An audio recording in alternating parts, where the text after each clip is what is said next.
Hello, good evening, everyone. My name is Mocha Hamlet Saavedra. I pray you are all staying well and safe throughout this COVID-19 pandemic, which has allowed us to now give our speeches online. So, my specific purpose today is to persuade my audience that all school systems should have in place complimentary breakfast, lunch, and snacks for their children throughout the school day, as it is beneficial for all parties, the student and the teacher. So, why isn't each child given a complimentary breakfast and lunch? Why is a child turned away at any point of their schooling education due to not having funds, due to their parents' economic standing? So, we're going to talk about the problem, we're going to talk about a solution, and we're going to talk about the benefits. So, again, children are turned away from nutritional meals due to their parents' economic status. So then the child is listless and absent-minded, just to say the least. If a child isn't healthy, they're not going to be engaged. And so what President Harry Truman put in place back in 1946 was the National School Lunch Act that allowed all children to have free lunches. And there you'll see President Truman signing into act in 1946, the National School Lunch Act.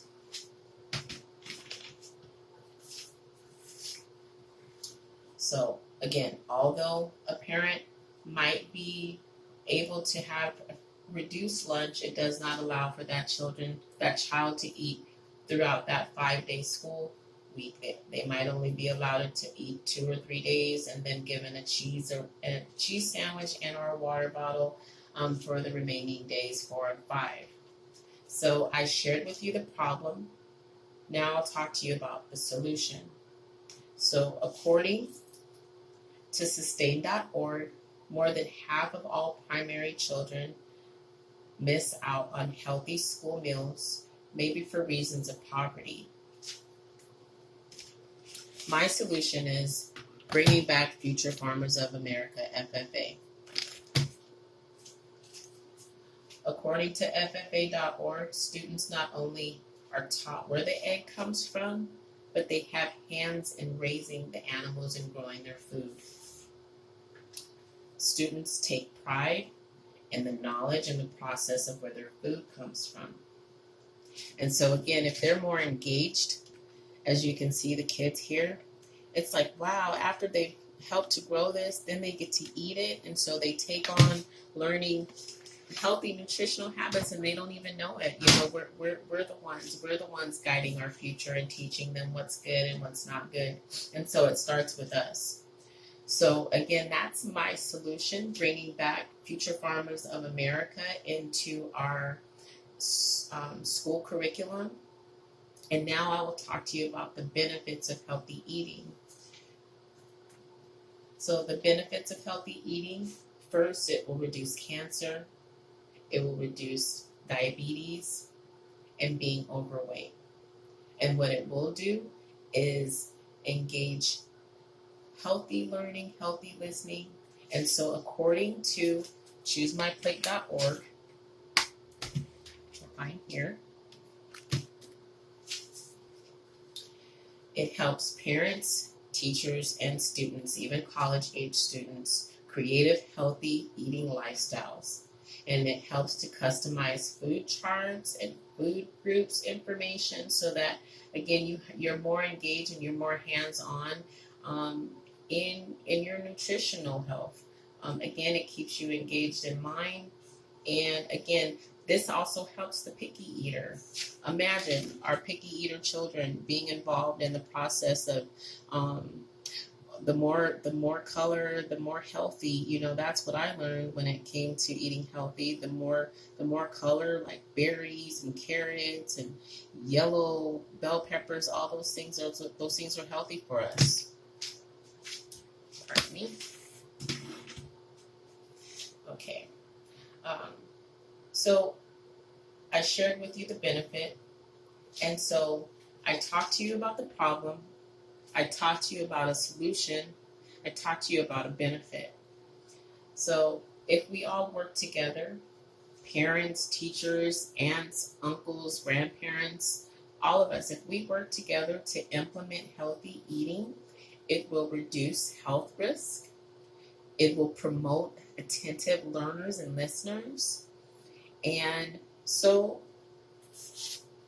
in closing, I hope that I've shown the importance of our children having proper nutritional support, so that they may be better fitted mentally, and they will be better learners and listeners. They'll be more engaged in their learning. If a child is hungry and they're listless, they're hungry, if they're malnutrition, if they're not getting healthy nutritional meals, and just sugar cereals and things of that nature due to their economic status, like again, as they stated, sustain.org stated, um, most children are poverty stricken, and so they don't have the opportunities. But we do know that there are programs in place to help families who are in need.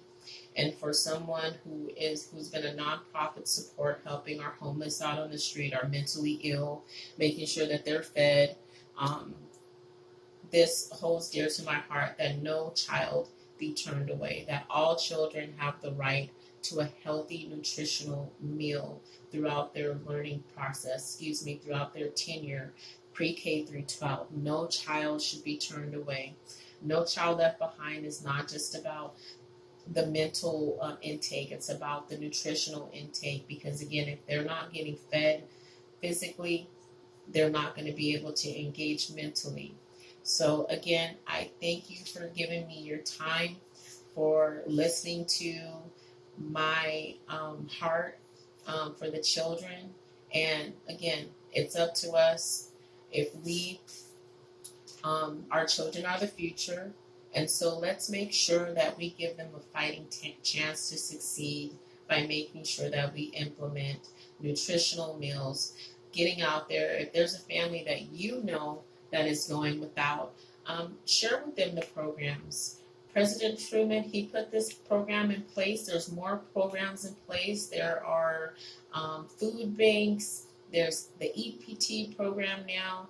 And at the end of this, throughout the COVID situation, schools are now opening up the food program to less fortunate. EPT has opened up the school lunch program to the less fortunate at this time, and so that's a good thing. No child is being left behind at this time, but we need to implement this into the schools when we go back. So thank you guys for your time. We appreciate you.